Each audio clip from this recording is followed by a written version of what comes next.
The wind was a blade, scraping across the parched earth, carrying dust and the scent of dry grass across the desolate plains. Eleanor pulled the rough wool shawl tighter around her shoulders, the biting cold seeping through the thin walls of the shack that was her home. It stood, a solitary scar upon the vast, indifferent landscape, as lonely as she was herself.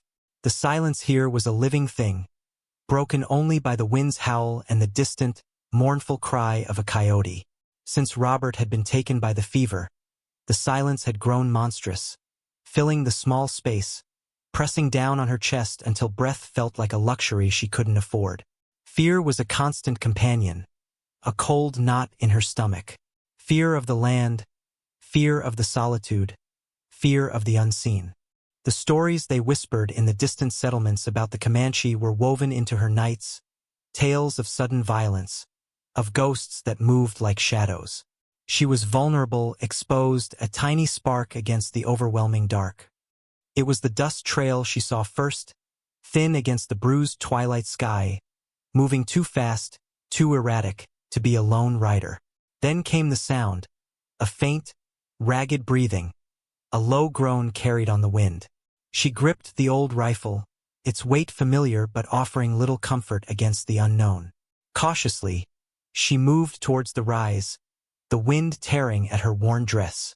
Below, partially hidden in a gully, lay a horse, still and dark, and a figure crumpled beside it. As she drew closer, the details sharpened into terrifying focus. A young man, barely more than a boy, lay bleeding onto the dust. His clothing was strange, fringed, clearly not that of a settler. His face, even smeared with dirt and blood, held the sharp angles of those she had only seen from afar, whispered about with dread. Comanche, a raider, the fear screamed within her. He was young, maybe 15, 16. A deep gash marred his leg, bleeding freely, and another wound, higher up, near his shoulder, wept crimson onto the earth. His eyes were closed, his breathing shallow, rattling. He was dying. Every instinct, every story she'd ever heard, screamed at her to turn back, to leave him to the prairie. This was danger, pure and unadulterated. A Comanche saved was a debt, a complication, a potential death sentence should his people find out, or should her own kind discover her transgression. But looking at the pale, young face, the vulnerable slump of his body, the desperate struggle for each breath, the cold knot of fear shifted, just a fraction, replaced by something else. A raw, painful recognition of vulnerability, of being alone, hurt, with no help in sight. It was the look Robert had in his eyes near the end. Without a conscious decision, driven by a shared human fragility that transcended fear and hate, she found herself kneeling. The rifle was forgotten. Her hands, trembling slightly, reached out, not to harm, but to assess. The bleeding was bad, too bad to leave. The boy was lost, far from his people, wounded perhaps in a skirmish, left behind. Leaving him was certain death. Bringing him in, that was uncertain death, but it offered a fragile thread of possibility. With difficulty, she managed to staunch the flow from the leg wound with a strip torn from her petticoat. Moving him would be near impossible alone, but she had to try, with a strength she didn't know she possessed. Fueled by a quiet, desperate resolve, she half-dragged, half-carried the unconscious body back towards the shack, the wind whipping around them, the silence of the prairie watching her impossible act. The small, dark structure loomed ahead, no longer just a shelter from the elements, but a fragile, temporary sanctuary built on a foundation of risk and unexpected compassion. She got him inside, the door groaning shut against the wind, sealing them within the small, dim space, two strangers bound by injury and a single, defiant act of mercy. The long night stretched ahead, filled with the rasp of his breathing and the heavy weight of her decision. The days that followed were a study in silent, tense cohabitation. He lay on the narrow cot near the fire, a still, dark shape against the rough blankets. Eleanor moved around him like a shadow, tending to the wounds with practiced hands that had learned their skill out of necessity on herself, and briefly on Robert. She cleaned the gashes with boiled water, packed them with poultices made from herbs she'd gathered from the creek bed.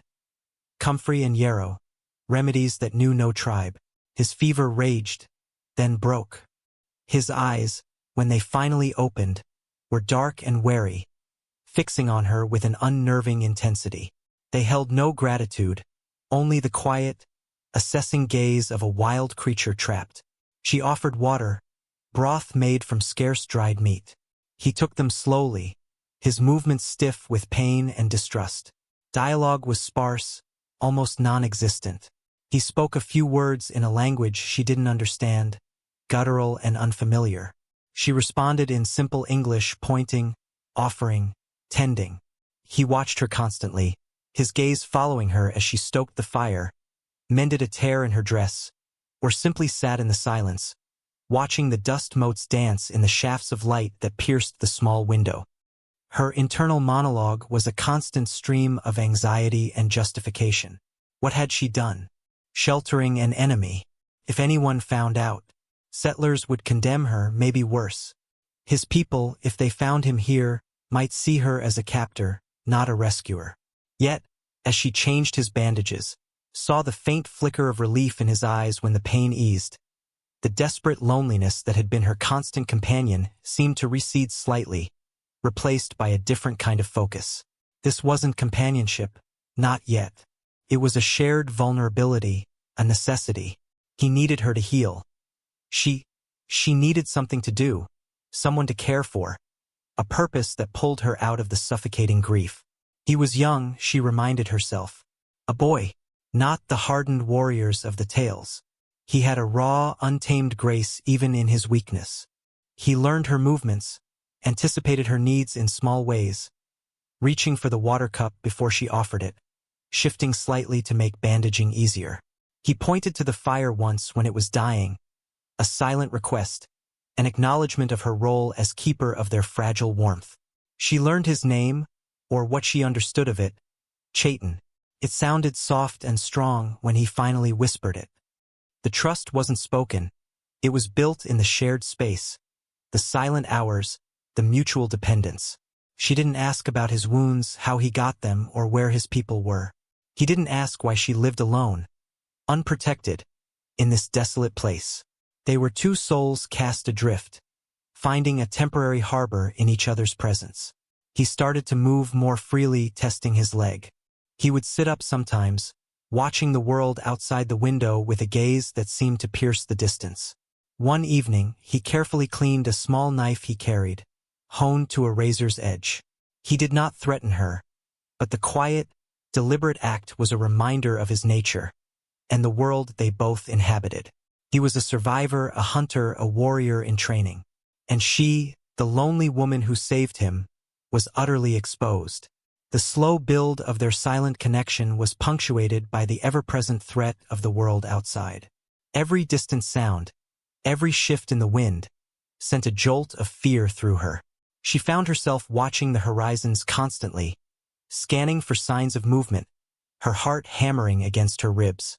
The vast, empty landscape suddenly felt smaller, more menacing, a stage upon which their fragile, hidden drama was unfolding. The silence outside was not empty, but waiting. Chayton's strength returned with the quiet tenacity of the prairie grass. He could walk now, limping slightly, but steady on his feet. He spent hours near the window, gazing out at the rolling land that was his home, a deep, wordless yearning in his dark eyes. The unspoken question hung between them. When would he leave? And what would happen when he did? Would he remember her act of mercy? Or would the divide of their worlds prove too wide to bridge? The tentative trust had solidified into something quiet and profound, a bond forged in shared vulnerability and the simple acts of healing.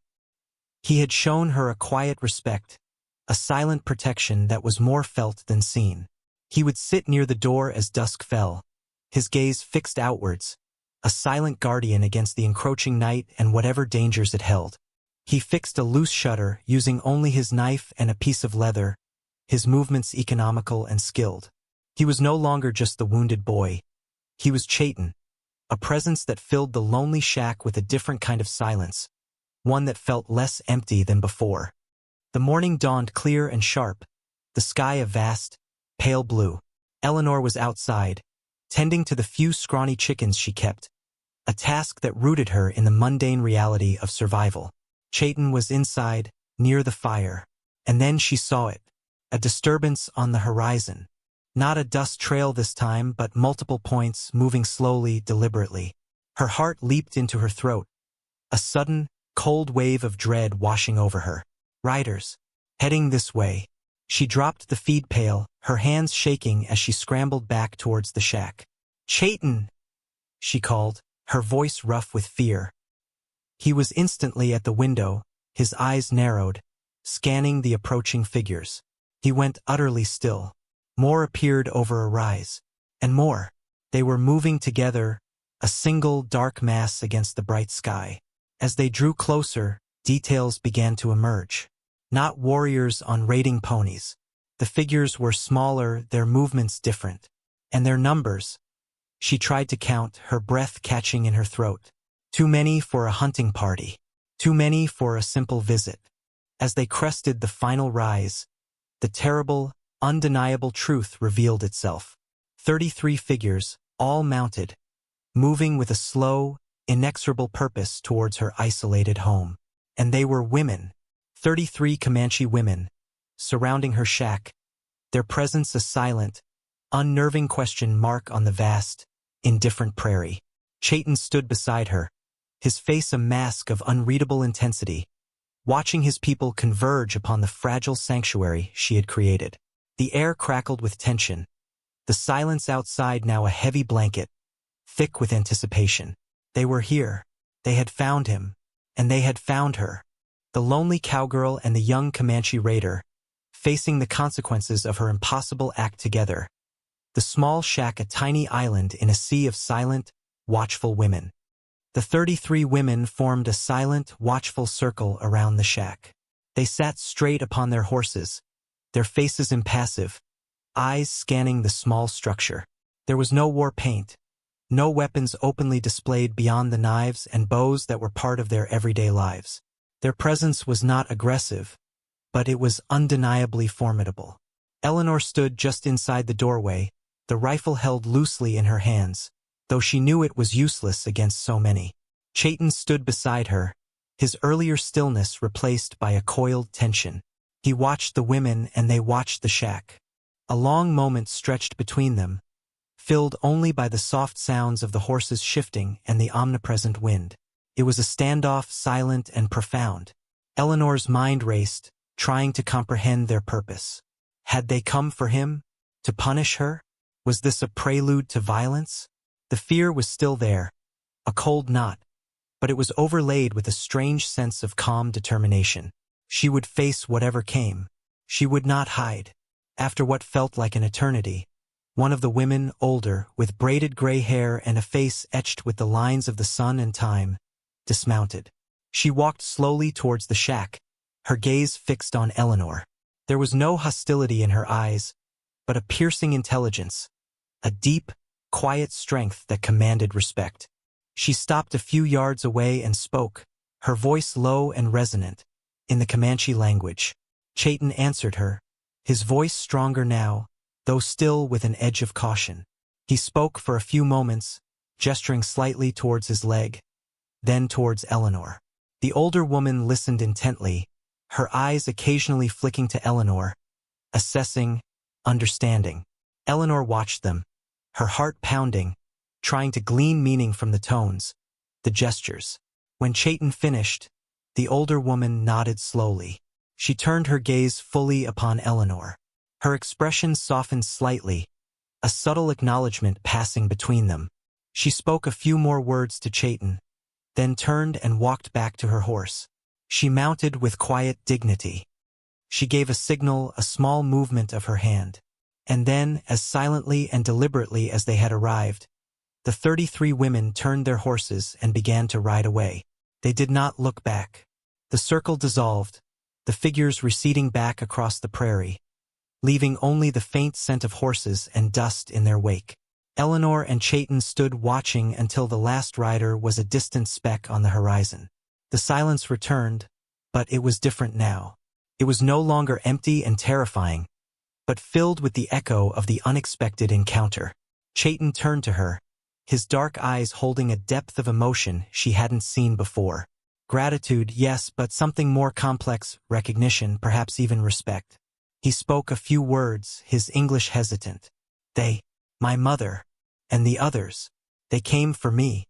They saw. He paused, searching for the right words. You saved life. They see. Good heart. He looked at her, a young warrior offering a profound acknowledgement across the vast cultural chasm. He could leave now. His people knew where he was, knew he was safe thanks to her. The choice was his. He looked from her to the open door, then back to her, a decision passing in his eyes. He didn't leave. Not yet. He stayed, sitting by the fire as the sun began to set. The silence between them, now comfortable, waited with understanding. Eleanor looked out at the empty prairie, no longer feeling utterly alone. She had faced the unknown, acted from a place of fragile compassion, and in doing so had not only saved a life but had also found a flicker of connection in the most unlikely place. The harshness of the land remained, but her place within it felt less precarious. She was Eleanor, the woman who had faced her fear and found a quiet strength she never knew she possessed. The resilience of the prairie was not just in enduring, but in the unexpected ways life could bloom even in the most desolate ground. Her journey wasn't over, the future uncertain, but tonight, the silence felt less like a tomb and more like the quiet breathing of the world, holding its breath alongside her, waiting for the dawn.